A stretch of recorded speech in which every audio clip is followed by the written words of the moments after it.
The night unfolds in heavy silence as Emily Grant steps into her dimly lit home, her scrubs damp from the rain outside. The rhythmic tapping of droplets on the window is the only sound accompanying her fatigue. She notices Derek asleep on the couch, his phone screen still glowing faintly beside him. Out of habit and quiet concern, she picks it up, and then the world stills. The message reads, "Take it easy, baby. You worry too much. Lila." A familiar phrase, one that used to belong to them, now sent by someone else. Her heart begins to fracture in the quiet. Emily doesn't scream, doesn't even blink. The betrayal hits her like a silent wave, suffocating and cold. The house, once a place of warmth, suddenly feels foreign, like a stranger's living room. She watches Derek stir, muttering something about a patient from work, but his excuses sound hollow against the truth vibrating in her chest.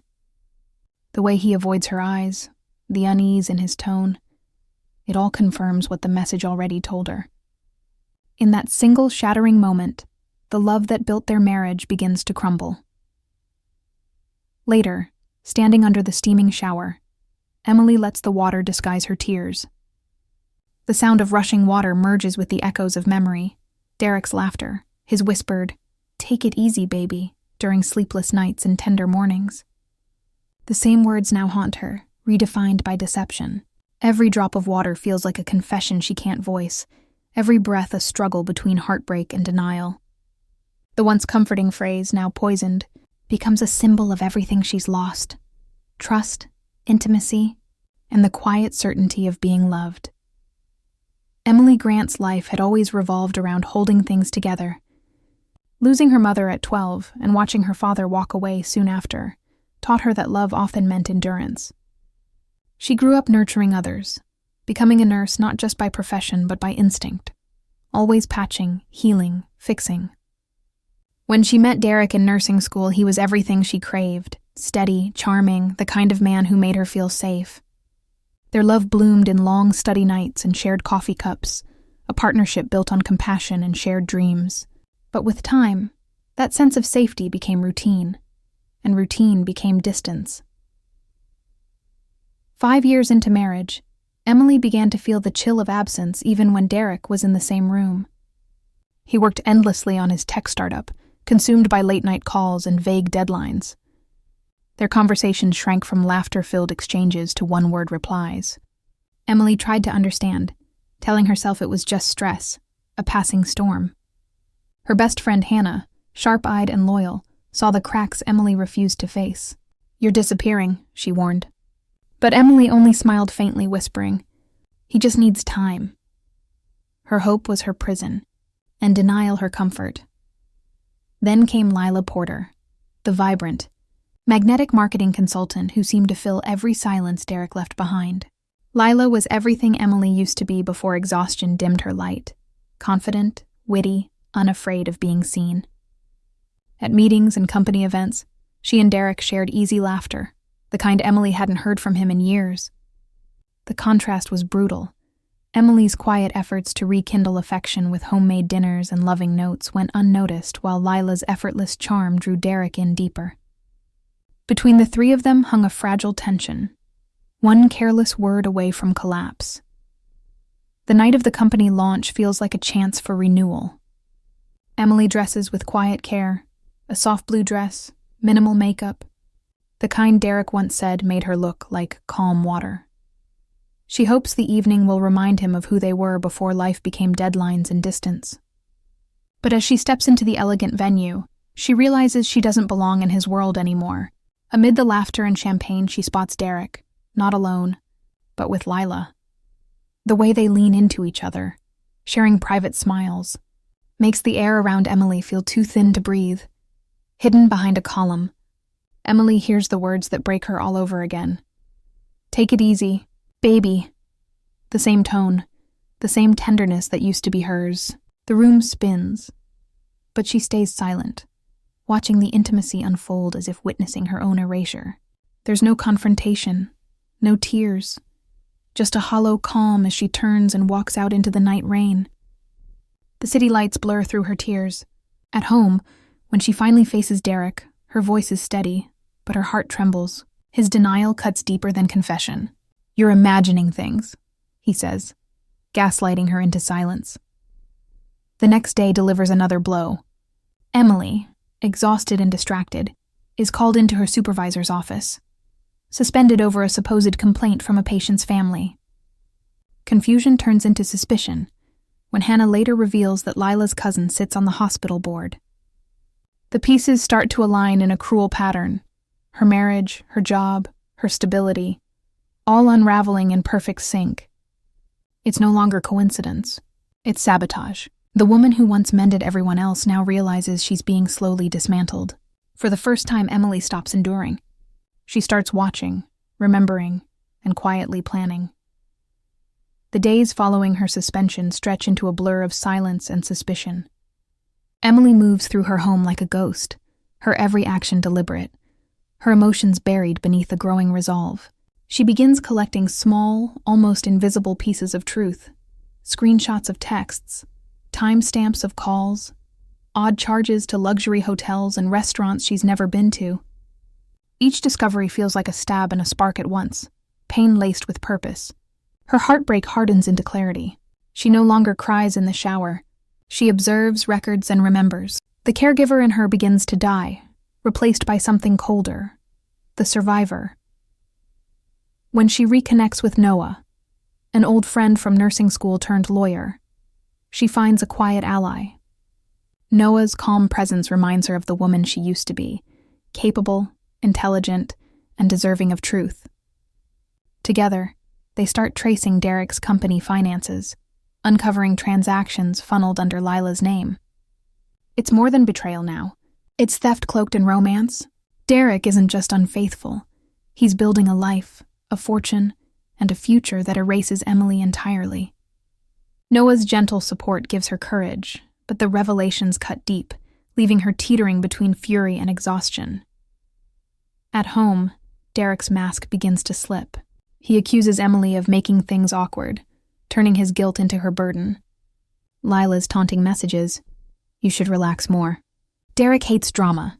Twist the knife further. Emily's despair reaches its peak, until one night, while searching for her insurance papers, she finds an ultrasound photo hidden in Derek's drawer. Her trembling hands press against the image, Lila's name printed at the top. The shock burns away her weakness. Something inside her snaps and reshapes. The tears stop. The fear fades. For the first time, Emily smiles. A quiet, dangerous smile. She's done breaking. It's time to expose them. With Noah's help, Emily crafts her revenge not with rage, but precision. Every detail matters. Every file, every message, every document Derek forged in her name. When Noah uncovers the truth, Derek used Emily's nursing license to secure illegal hospital contracts. The betrayal becomes monstrous. He hadn't just cheated on her emotionally, he had built his empire by stealing her identity, her credibility, her life's work. The realization doesn't shatter her anymore. It focuses her. The woman who once begged for answers now prepares her silence as a weapon. Her pain transforms into the calm before a storm. The night of the company's anniversary gala feels cinematic, the grand hotel glowing, the air thick with pride and pretense. Emily steps in wearing a deep emerald dress, her posture steady, her expression unreadable. Derek smiles at her, confused by her composure, unaware of the dagger hidden behind her grace. When it's her turn to speak, she takes the stage with poise, thanking her husband for everything he's done for her career. The crowd applauds. Derek beams. And then she discreetly hands a sealed envelope to a journalist in the audience. Within minutes, phones buzz, screens flash, whispers ignite. The news breaks like thunder.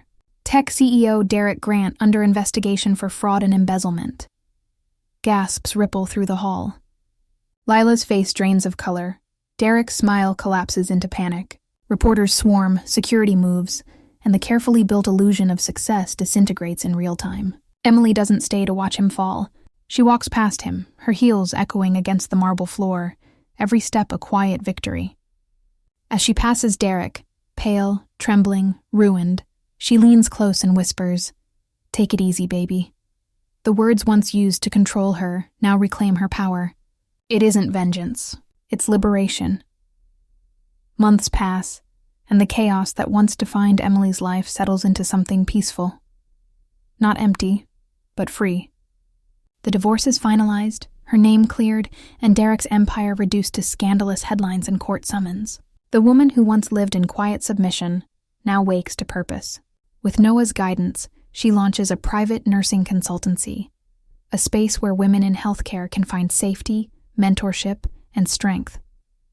The work is healing, not just for others, but for herself. Every client she helps feels like a piece of her own soul being stitched back together. She's no longer surviving. She's rebuilding. Derek, meanwhile, becomes a ghost of his former self. The trial strips him of everything: status, wealth, reputation. Lila vanishes from social media, her name whispered in gossip columns as the other woman who disappeared. Justice doesn't arrive with fanfare, but with quiet balance. Emily never gloats, never seeks to humiliate. Watching from afar, she feels only closure, not satisfaction but release. She understands now that revenge isn't power. Peace is. Her scars remain, but they are no longer marks of pain. They are proof she endured, evolved, and reclaimed her story. One morning, Emily drives to the ocean, the same shore where Derek once promised her forever. The waves crash softly, indifferent and eternal. She stands barefoot in the sand, letting the salt wind sting her cheeks as she releases the last of her grief. Her phone buzzes and a message from Hannah. "You okay?" Emily looks out at the horizon, a faint smile forming as sunlight breaks through the clouds. She types back, "For the first time in years, yeah, I'm taking it easy." The phrase "once a wound" becomes her freedom song. Months after rebuilding her life, Emily stands on a softly lit stage in a local hospital auditorium. The audience, nurses, interns, and young women still learning their worth, listens intently as she speaks about resilience, boundaries, and rediscovering self-worth after betrayal. Her voice is steady, no longer trembling with pain but grounded in hard-earned peace. The woman who once hid her tears behind shower walls now uses them to teach others how to rise. When she finishes, the room feels lighter, filled with quiet admiration. Among the crowd, she spots Noah, his gentle nod saying everything words cannot. As the applause fades, a young nurse hesitantly raises her hand and asks, "How did you forgive him?" For a moment, the air stills. Emily's eyes soften and she smiles, not bitterly, but with wisdom. "Forgiveness isn't about them," she says gently. "It's how we take our power back. We stop begging to be seen and start living like we matter." The audience absorbs her words in silence, some wiping tears, others holding their breath. Emily steps down from the podium with grace, no longer carrying the weight of the past, only the strength it left behind. Outside, the rain begins to fall again. But this time, it feels like renewal, not sorrow. As Emily walks toward the exit, Noah lingers in the background, pride and affection in his gaze. She looks out through the glass doors, watching the droplets race down the windows, and exhales, free, steady, whole. Her voice echoes softly in the final cinematic narration. "Once those words broke me. Take it easy, baby. Now they remind me, healing doesn't mean forgetting. It means learning to breathe again, on your own terms." The camera fades to black as rainlight glows. A woman reborn,